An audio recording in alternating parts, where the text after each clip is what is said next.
Le fils d'Agatha Moudio chapitre 3. Tard dans la nuit, la pluie cessa enfin de tomber. Elle s'arrêta brusquement, sans que la terre en eût été prévenue. Les anges du ciel avaient reçu l'ordre de reposer tout de suite leur seau d'eau. Ils en avaient reçu l'ordre, c'est vrai. Maintenant, ils regardaient la terre noire des hommes, d'un air de profonde pitié. Et l'enfer du centre de la terre, où le pécheur puni pour l'éternité meurt de soif, l'enfer du centre de la terre se mit à boire lentement l'eau sale rejetée du ciel. Quand tu mourras, un jour, ne suis pas, après ton dernier souffle, la route large et belle et lumineuse que Satan a construite pour tromper les âmes et les attirer vers son royaume des ténèbres. Là-bas, les gens ne boivent que de l'eau de pluie, celle-là dont la terre elle-même ne veut plus.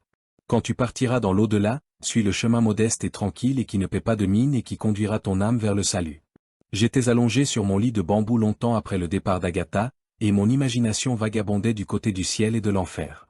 Les gens qui n'ont pas de fontaine publique sur cette terre, et qui attendent la pluie pour avoir de l'eau qu'ils disent propre, sont des malheureux, me dis-je, car ils boivent déjà dans ce monde-ci la même eau qu'ils trouveront plus tard en enfer. Heureusement, je crois que peu de gens iront en enfer. Dans le fond, c'est si difficile d'y aller. Depuis l'enfance, l'homme de chez nous a appris à se méfier de la route large et belle et lumineuse que Satan a construite pour tromper les âmes et les attirer vers son royaume des ténèbres. S'il reste encore un individu de chez nous qui ne se souvienne de cette importante recommandation, je me demande ce qu'il faut penser de lui. Non, personne, de chez nous, n'ira en enfer. Personne, pas même EYK, que l'on soupçonne de tant de meurtres secrets, ceux qui se font en douce dans le domaine invisible de la sorcellerie, et qui se traduisent par la mort d'un homme ou d'une femme, dont l'âme deviendra ensuite une éternelle captive au service du magicien. Personne, pas même la mère Mauvais-Regard, cette vilaine sorcière qui empêche les femmes de concevoir, pas même Dina, qui veut en mettre plein la vue à tout le monde, et qui n'a de force que les mots insupportables.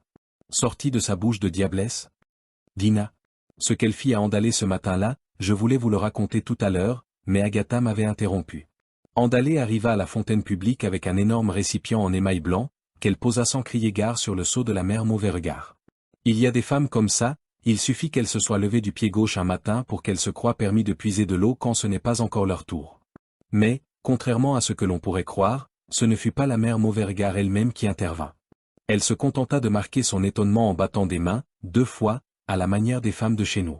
Ce fut Dina qui se déchaîna. « Andalé, qu'est-ce que tu fais là? Tu ne peux pas attendre que... » « Attendre, attendre quoi? Dis-moi, l'eau qui coule, là, n'est-elle pas pour tout le monde? Attendre, attendre. Au lieu de puiser de l'eau pour vos maris, vous passez tout votre temps à bavarder comme des folles, et tu me dis qu'il faut attendre. » Accent aigu, accent aigu, accent aigu, cria Dina. « Venez donc voir celle-là, qui vient chercher des histoires avec sa cuvette sale. »« Sale, toi-même ?» répondit Andalé en maintenant sa cuvette sous l'impassible robinet. « Tu prétends que ma cuvette est sale? Tu crois qu'elle est donc aussi sale que ta figure? Regarde-la, c'est elle qui insulte ma cuvette? Enlève-la tout de suite. Sinon, tu vas voir. » « Voir quoi? Je ne l'enlèverai pas, voir quoi? Dis-le-moi. Je vais te le dire tout de suite.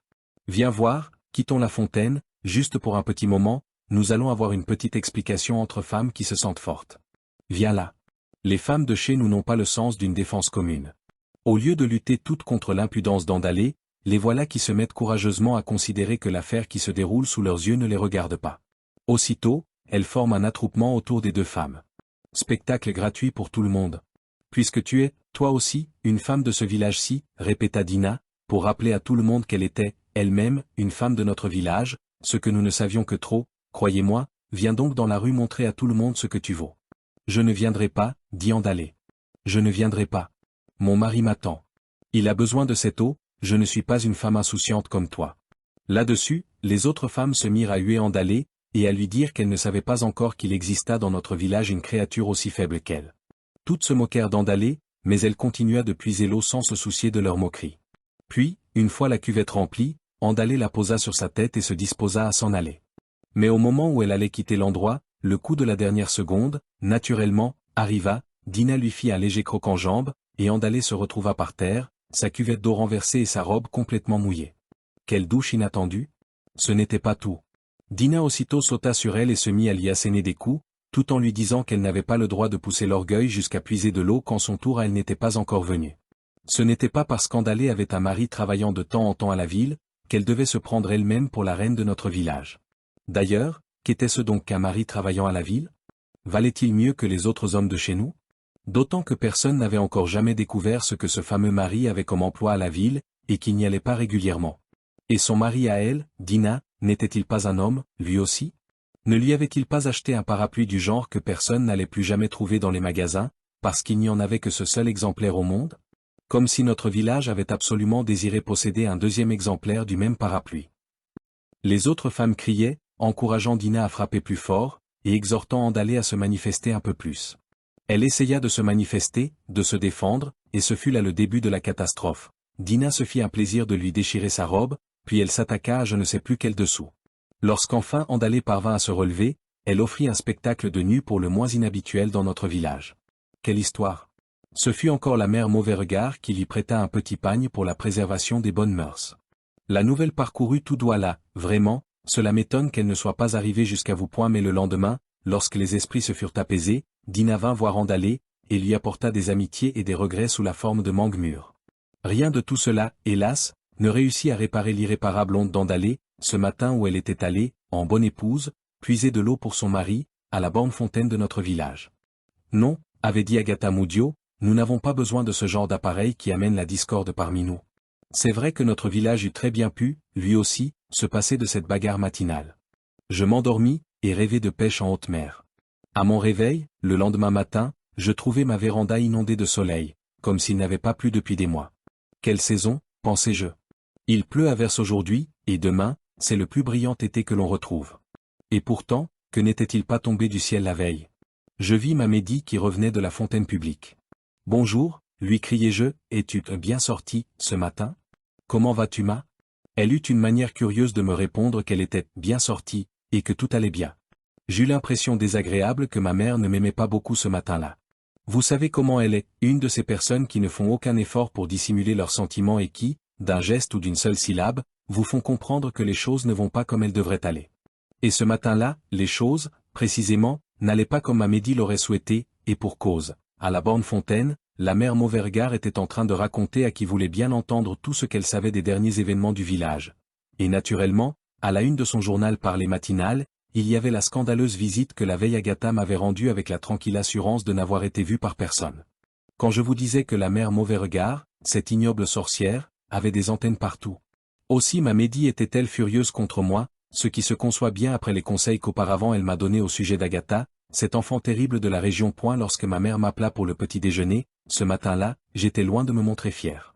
Je me fis tout petit, et me courbant comme à l'ordinaire, je pénétrai chez elle par la porte basse. Le déjeuner était bon. Il avait le goût que je lui avais toujours trouvé depuis l'enfance, et qui me forçait instinctivement à rester auprès de ma mère le plus longtemps possible. Je mangeais en écoutant la brave femme. Il ne pouvait y avoir de situation floue entre elle et moi. J'étais son fils, le seul vrai cadeau qu'elle eût jamais reçu du ciel, la seule personne aujourd'hui sur qui elle put compter. Je représentais tout pour elle, et je ne devais pas la décevoir. Et pourquoi avais-je donné rendez-vous à Agatha, chez moi, presque sous les yeux de ma mère, alors qu'il était convenu que je me moquais d'elle et de ses conseils? Pourquoi avais-je fait cela?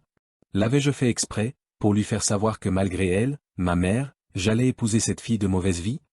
Je pris des précautions pour expliquer à ma Médie, doucement, qu'Agatha était venue chez moi sans me prévenir, et surtout sans qu'il eût été entendu entre elle et moi qu'elle viendrait me voir. D'ailleurs, tu as bien vu, dis-je à ma mère, de peur d'être surprise par toi ou par quelqu'un d'autre, tu as bien vu comme elle s'est ingéniée à faire pleuvoir. Et quelle pluie, Seigneur, quelle pluie, renchérit ma Médie, de plus en plus rassurée par mes explications.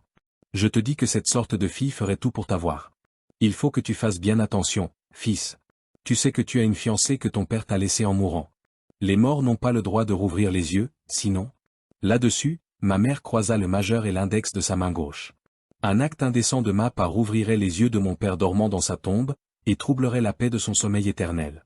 Et qu'est-ce qu'un mort aux yeux ouverts? Puisque le reste de son corps demeure prisonnier de la mort et ne permet pas la résurrection totale? Non, je n'avais pas le droit de soumettre mon père à une épreuve aussi terrible. Je ne le ferai pas, et de toute façon, les doigts de ma Médie venaient de conjurer le sort. Je passai encore une semaine au village, à préparer mon départ pour la pêcherie. La grande saison de la pêche allait commencer. Dans tout le village, des équipes étaient au travail, raccommodant des filets, ajoutant de plomb aux éperviers. Des écheveaux entiers de fils blancs et noirs de toute grosseur étaient enfilés dans des navettes de bois dur. Lest, les navettes allaient et venaient à travers les mailles et créaient d'autres mailles. Le filet grandissait, encouragé par les chants et les sifflements des travailleurs. D'autres hommes s'occupaient des provisions. On allait partir pour un mois, Un mois pendant lequel il allait falloir se nourrir convenablement pour avoir la force d'affronter les vagues hautes de la mer houleuse. Tout le monde se préparait fébrilement. Puis le matin du départ arriva. Notre équipe comptait 6 hommes, tous des gaillards connaissant bien la tâche rude et passionnante à la fois qui les attendait. La haute mer, je la connais. Sûr que je la connais, j'y suis allé des centaines de fois, depuis l'enfance, pouvait dire chacun de nous. Et c'est vrai, nous la connaissions tous très bien, avec ses gros poissons, et ses petits poissons, et ses requins hideux, et ses tempêtes apocalyptiques, et la solidarité entre tous les hommes de bonne volonté qui la fréquentaient, au mépris du danger. Nous nous éloignâmes peu à peu de la rive de notre village, jouant lentement de nos pagaies dans l'eau tranquille du fleuve. Quelques 3 heures après, nous étions arrivés à l'embouchure, estuaire large de plusieurs kilomètres. Ici allaient commencer les difficultés.